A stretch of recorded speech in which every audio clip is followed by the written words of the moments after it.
안녕하세요. 네이버 클라우드 플랫폼 솔루션 아키텍트 김민형입니다.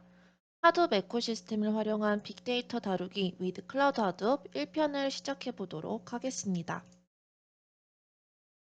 먼저 빅데이터가 무엇이며 하둡이 왜 이 빅데이터와 밀접하게 사용되고 있는지 알아보도록 하겠습니다. 빅데이터에 대해 간단히 한번 이야기를 해보도록 할 텐데요. 우리는 흔히 현재 데이터 홍수 시대에 살고 있다라는 이야기를 많이 하고 있습니다. 그래서 지금 보시는 것처럼 전 세계적으로 생성되고 소비되는 데이터의 양은 최근 몇 년간 급속도로 계속해서 증가해 왔습니다. 그리고 우리는 이러한 데이터를 빅데이터라고 부릅니다. 그럼 단순히 데이터 양이 많으면 빅데이터냐라고 물어보실 수 있을 텐데요. 2011년 가트너의 애널리스트는 이 빅데이터의 정의를 3V라는 표현으로 정리하였습니다. 여기서 3V라는 것은 크기를 나타내는 볼륨, 다양성인 버라이어티, 그리고 속도인 벨로시티를 의미합니다. 크기는 일반적으로 테라바이트에서 페타바이트 이상 규모의 데이터를 기준으로 잡고 있고요. 다양성 같은 경우에는 우리가 기존에 많이 사용하던 정형 데이터뿐만 아니라 동영상이나 음악, 메신저 등의 비정형 데이터를 아우르는 다양한 형태의 데이터를 의미합니다. 마지막으로 속도의 경우 워낙 생성되고 수집되는 데이터가 많다 보니 수집, 처리 시간이 빠르게 이루어져야 된다라는 특징을 갖게 됐습니다. 그리고 우리는 이런 대용량이면서도 다양한 형태의 데이터를 빠르게 수집하고 처리하기 위한 플랫폼을 필요로 하게 되었는데요. 그것이 바로 빅데이터 플랫폼이 되겠습니다. 우리는 이 빅데이터 플랫폼을 통해 데이터를 분석하면서 과거에 발생한 현상에 대한 원인을 발견하고 현재의 상황을 이해하며 미래의 결과를 예측하고자 할 것입니다. 그리고 이를 통해 현재 존재하는 문제를 해결하거나 비용을 절감하는 등의 다양한 인사이트를 도출해낼 수 있게 됩니다. 빅데이터 플랫폼은 크게 수집, 저장, 분석, 시각화 이렇게 네 가지 단계로 나눠볼 수 있는데요. 내가 수집하고 저장하고 처리하는 데이터가 어떤 데이터인지에 따라 사용하는 시스템은 조금씩 달라질 수 있습니다. 수집하고자 하는 데이터가 스트리밍 데이터일 경우 스트림 처리를 통해 분산 스토리지에 저장이 될 것이고, 그게 아니라 기존에 존재하는 벌크 데이터를 이용하고자 한다면 바로 분산 스토리지로 부을 수도 있을 것입니다. 이때 분산 스토리지로는 대용량의 데이터를 저장하기 용이한 오브젝트 스토리지라든지 아니면 NoSQL 타입의 데이터베이스를 이용할 수도 있을 것입니다. 이렇게 데이터가 저장되면 이 데이터를 처리를 해야 할 텐데요. 이때 가장 대표적으로 사용되는 프레임워크가 바로 오늘 배워볼 하둡이 되겠습니다. 하둡은 HDFS, 맵리듀스, 얀이 포함된 아파치 하둡 프로젝트로 여러 대의 컴퓨터 클러스터의 대규모 데이터 세트를 처리하기에 적합한 프레임워크입니다. 지금 화면에서 보시는 것처럼 하둡 에코시스템은 상당히 많은 소프트웨어들이 존재하고 있는데요. 각 소프트웨어마다 조금씩 다른 특징을 갖고 있기 때문에 나의 환경에 가장 알맞는 것을 골라서 이용해 주시면 됩니다.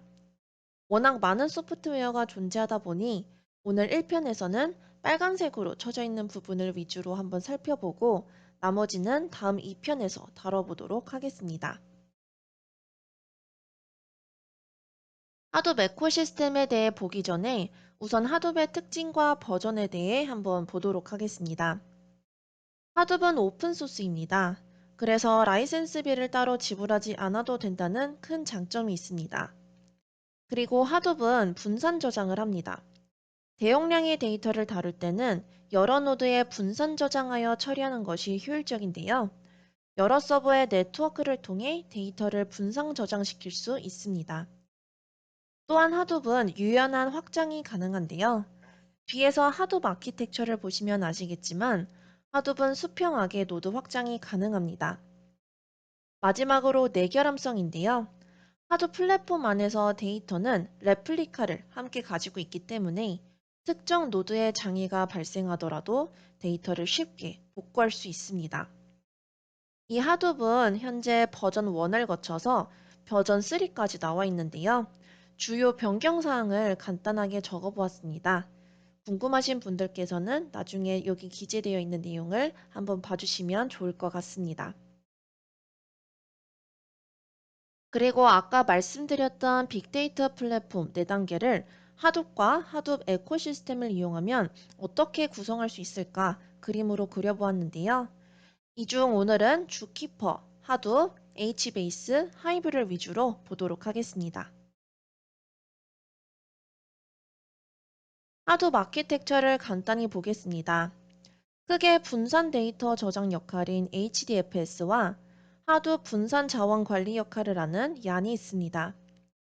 우선 HDFS를 구성하는 네임 노드와 데이터 노드를 보겠습니다.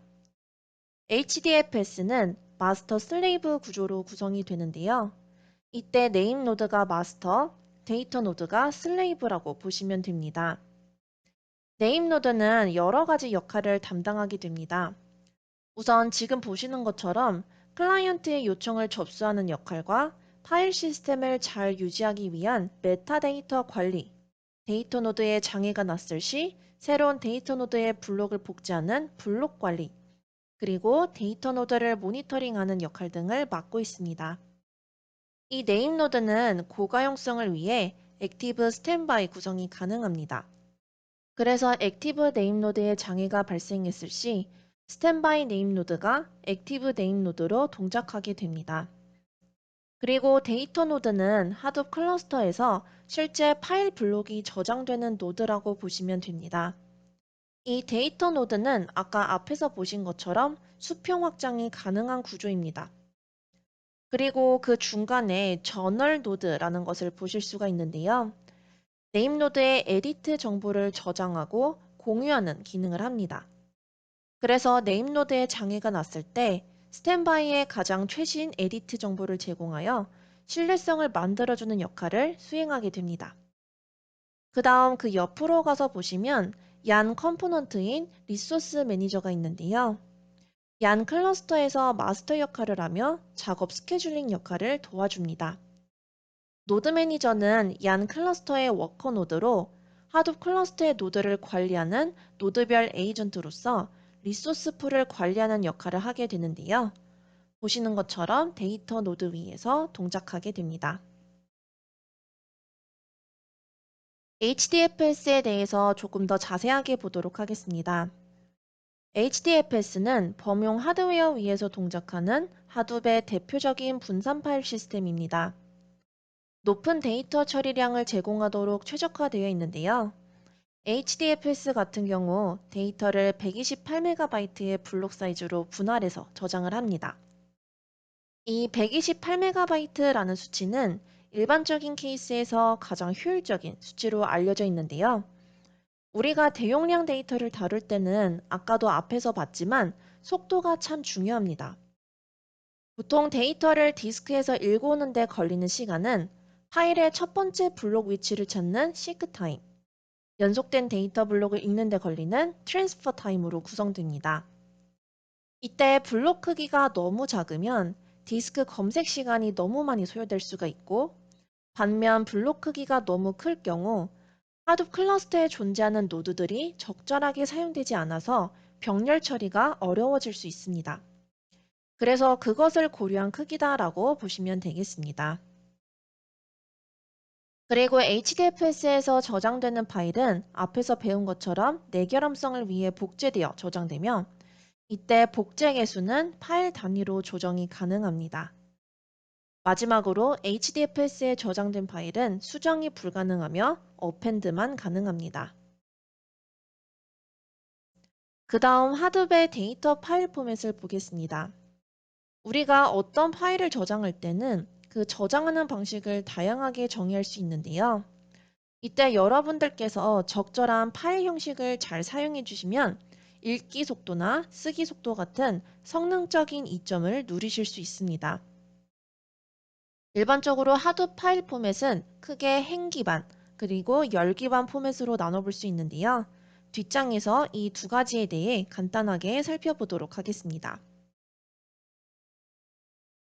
먼저 행 기반 포맷입니다. 행 기반 포맷은 오른쪽 그림을 보시면 이해하시기 쉬우실 겁니다. 말 그대로 행을 기반으로 데이터를 차곡차곡 저장하게 되는데요. 이 방식은 우리가 전체 레코드를 처리해야 할 때, 즉 모든 필드에 접근하고자 할 때 유용하게 사용할 수 있습니다. 대표적으로는 에이브로와 시퀀스 파일이 행 기반 포맷입니다. 그 다음은 열 기반 포맷인데요. 열 기반 포맷은 우리가 특정 일부 컬럼 데이터에만 접근하고자 할 때 사용하기 적합합니다. 예를 들어서 컬럼이 굉장히 많은 데이터에서 컬럼 1에 있는 데이터에만 접근이 필요하다라고 하면은 굳이 전체 데이터에 모두 접근할 필요가 없을 것입니다. 그래서 실제로 굉장히 많이 사용되는 포맷이기도 한데요. 파케이 같은 경우에는 스파크, ORC 파일 같은 경우에는 하이브에 최적화된 형식입니다. 그 다음으로 맵 리듀스를 보도록 하겠습니다. 맵 리듀스는 HDFS에 저장된 파일에 대해 분산 배치 분석을 할 수 있게 도와주는 프레임워크입니다. 이름처럼 크게 맵과 리듀스 이 두 단계를 통해 데이터를 처리하게 됩니다. 그림을 보면서 각 단계들을 보도록 하겠습니다. 우선 데이터가 들어올 텐데요. 일반적으로 이 데이터는 HDFS 블록 크기와 동일한 크기로 쪼개게 됩니다. 이 작업을 우리는 스플리팅이라고 부르고요. 그 다음 매핑 과정을 거치게 됩니다. 매핑에서는 인풋 스플릿의 데이터를 레코드 단위로 한 줄씩 읽어서 기존의 사용자가 정의한 맵 펑션을 적용시키게 됩니다. 그러면 이것은 키밸류 형식의 데이터로 출력이 될 텐데요. 이때 리듀스 태스크가 이 데이터를 받아 셔플링 과정을 통해 리듀스 태스크의 개수만큼 결과값을 뽑아내게 됩니다. 여기서 중요한 것은 이 맵 리듀스 작업은 비공유 아키텍처로 진행된다는 점입니다. 하둡 클러스터 내의 노드들은 독립적이기에 리소스 병목 형상을 방지할 수가 있게 됩니다. 그 다음으로는 주키퍼입니다. 주키퍼는 분산 코디네이션을 도와주는 서비스입니다. 일반적으로 빅데이터 플랫폼은 굉장히 대규모로 많은 시스템들이 동작하게 되는데요. 이 대규모 시스템 안에는 수많은 서버와 다양한 인프라들로 구성이 되어 있을 거고, 또 많은 어플리케이션들이 이 위에 올라가 있을 겁니다. 그렇기 때문에 이 시스템들을 조율할 코디네이션 서비스인 주키퍼가 필요하게 된 것이고, 주키퍼가 각 어플리케이션의 정보를 중앙에 집중하고 구성 관리, 그룹 관리 네이밍, 동기화 등의 서비스를 제공하는 구조다라고 보시면 되겠습니다. 주키퍼는 단독으로 구성이 가능하긴 하지만 워낙 중요한 상태 정보나 설정 정보 등을 유지하는 역할을 하기 때문에 대부분 클러스터로 구성을 하게 되고, 이러한 주키퍼 클러스터는 우리가 흔히 주키퍼 앙상블이라고 부릅니다. 그래서 그림을 보시면 이 노란색 판 안에 있는 것이 주키퍼 서비스라고 보시면 되고요. 주키퍼 입장에서는 클라이언트가 분산 어플리케이션들이 되겠습니다. 주키퍼는 리더 노드와 팔로워 노드로 구성되는 마스터 슬레이브 아키텍처를 기반으로 구성이 됩니다. 주키퍼 서비스가 시작이 되면 주키퍼 앙상블에서 하나의 노드가 리더로 선출이 되는데 이것을 바로 리더 노드라고 합니다. 그리고 나머지 노드는 팔로워 노드라고 부르는데요. 이때 실제 쓰기 역할을 하는 노드는 리더 노드이고 팔로워 노드들은 읽기 요청만 처리하는 구조입니다. 그래서 클라이언트가 주키퍼에 어떤 명령을 내린다라고 했을 때 클라이언트는 특정 주키퍼 서버 노드에 접근을 해서 세션을 맺을 것입니다. 그리고 읽기 요청일 경우에는 바로 그 노드에서 반환이 될 텐데요. 만약 쓰기 요청일 경우에는 주키퍼 앙상블의 리더 역할을 하고 있는 리더 노드에게 전달을 하고, 이 리더 노드는 모든 팔로워 노드에게 쓰기가 가능한지 물어보고, 만약 과반수 이상의 노드가 가능하다라고 하면은 쓰기 요청을 지시하는 구조입니다. 그래서 이 과반의 노드가 정상 동작을 하는 것이 상당히 중요하기 때문에 일반적으로 주키퍼 앙상블 노드는 홀수로 구성하는 편입니다. 이번에는 하이브를 보도록 하겠습니다. 하이브는 페이스북에서 개발한 쿼리 엔진인데요. 하둡 에코시스템 중에서 가장 많이 사용하는 데이터 웨어하우징 인프라이기도 합니다. 이것은 사실 기존 맵 리듀스의 사용적인 부분에서 생기는 어려움 때문에 개발이 되었는데요. 앞에서 본 맵 리듀스 같은 경우에는 자바로 코드를 짜야 합니다. 그래서 이 자바 프로그래밍에 익숙하지 않은 데이터 분석가들이 이용하기가 좀 상당히 어려운 부분들이 많았습니다. 그래서 이제 쿼리만으로도 하둡에 올라간 데이터를 쉽게 분석할 수 있게 도와주기 위해 탄생한 것이 바로 하이브가 되겠습니다. 하이브에서는 하이브 QL이라는 SQL과 비슷한 언어를 제공하는데 웹 리듀스의 기능을 다 지원을 하고 인덱스 기능도 제공을 해서 쿼리를 빠르게 수행할 수가 있습니다. 그 다음 구성을 보도록 할 텐데요. 지금 구성을 보시면 하이브 서버가 있는데 이 하이브 서버는 하이브의 지리하는 가장 앞단의 서버라고 보시면 됩니다. 하이브 서버는 JDBC, ODBC, 스리프트로 개발된 클라이언트가 하이브 서비스를 이용할 수 있게끔 스리프트 서비스를 제공하고 있기 때문에 하이브 스리프트 서버라고도 부릅니다. 그 밖에 뭐 CLI나 웹 인터페이스를 통해서도 이용하실 수가 있고요. 그 다음에 이제 그 밑으로 가서 하이브 드라이버가 있습니다.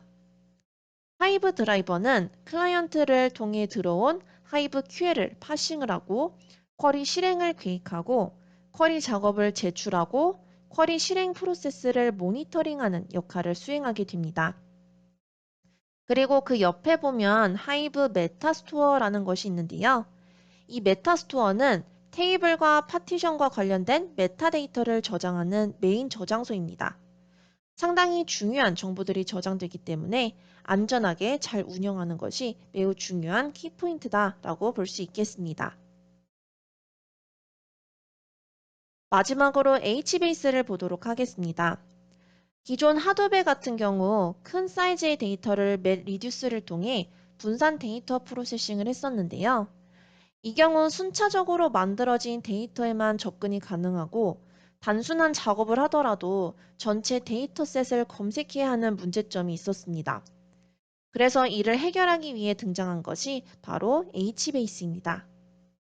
HBase는 HDFS 위에서 동작하기 때문에 기존 하덥이 가지고 있는 가용성과 확장성을 그대로 이어나갈 수 있다라는 장점을 갖게 되고 실시간성 처리나 대량의 데이터의 랜덤 리드라이트가 필요한 작업에 용이합니다. HBase의 컴포넌트로는 크게 리전 서버, 그리고 H마스터가 있습니다. 리전이라는 것은 HBase에서 확장성을 제공하는 가장 기본 단위입니다. 맨 처음에는 테이블당 한 개의 리전이 존재할 텐데요. 행들이 지속적으로 늘어나며 리전의 사이즈가 커지게 되면 자동으로 수평 분할이 됩니다. 그리고 리전 서버는 분산 노드별로 구성이 되고 이러한 리전들을 관리하는 역할을 하게 됩니다. 그 위에 H마스터는 말 그대로 마스터 역할을 해주는데요. 리전 서버에 리전을 할당하거나 이러한 리전들을 조정하고 관리하는 역할을 하며 로드 밸런싱 조율을 통해 리전 서버에 장애가 났을 때 다른 리전 서버로 리전을 이동시키는 등의 클러스터 상태를 유지하는 역할을 도와주기도 합니다. 그리고 주키퍼를 통해 리전 서버들의 상태를 모니터링하는 역할을 하기도 합니다. 그럼 이번엔 네이버 클라우드 플랫폼에서는 이 하둡 서비스를 어떻게 제공해 주는지 보도록 하겠습니다. 네이버 클라우드 플랫폼에서는 클라우드 하둡이라는 상품을 통해 앞에서 보신 하둡과 하둡 에코시스템을 쉽고 간편하게 구축하고 이용하실 수 있도록 도와드리고 있습니다. 사실 저희가 정말 반의 반 정도밖에 되지 않는 만큼의 양만 보았는데도 정말 다양하고 복잡한 시스템들이 공존하고 있는 것을 보실 수가 있었는데요. 이런 것들을 하나하나씩 여러분들이 손수 설치하시면 너무 힘드실 겁니다. 저희 클라우드 하둡 서비스는 이 하둡 클러스터뿐만 아니라 그 위에 올라가는 다양한 프레임워크들을 클릭 한 번으로 쉽게 만드실 수 있도록 제공되는 서비스입니다. 그래서 설치나 인프라 관리에 대한 부담이 별로 없으시고요. 또한 데이터 저장소로는 오브젝트 스토리지를 사용할 수 있도록 제공되고 있기 때문에 대용량의 데이터를 저장하실 때 보다 저렴하게 이용하실 수 있습니다. 또 하둡의 장점이 수평 확장이 가능하다는 점인 만큼 저희는 하둡 워커노드를 최대 8대까지 늘리실 수 있도록 확장성을 제공해 드리고 있고요. 마스터 역할을 하는 네임노드 같은 경우에도 기본 2대를 생성해 드리고 있기 때문에 안전하게 이용하실 수 있습니다. 이 외에도 나중에 배워볼 안발이나 휴 같은 서비스를 웹 UI를 통해 이용하실 수 있도록 제공해 드리고 있어서 여러분들이 쉽고 간단하게 클러스터를 운영하실 수 있습니다. 그럼 내부적으로 클라우드 하드웨어 구조가 어떻게 설계되어 있는지 보도록 하겠습니다. 기본적으로 클라우드 하둡은 한 대의 엣지 노드와 두 대의 마스터 노드, 그리고 최소 2대부터 최대 8대의 워커 노드로 구성이 됩니다. 이때 워커 노드의 개수는 여러분들이 조절하실 수 있지만 엣지 노드와 마스터 노드의 개수는 변경하실 수가 없습니다.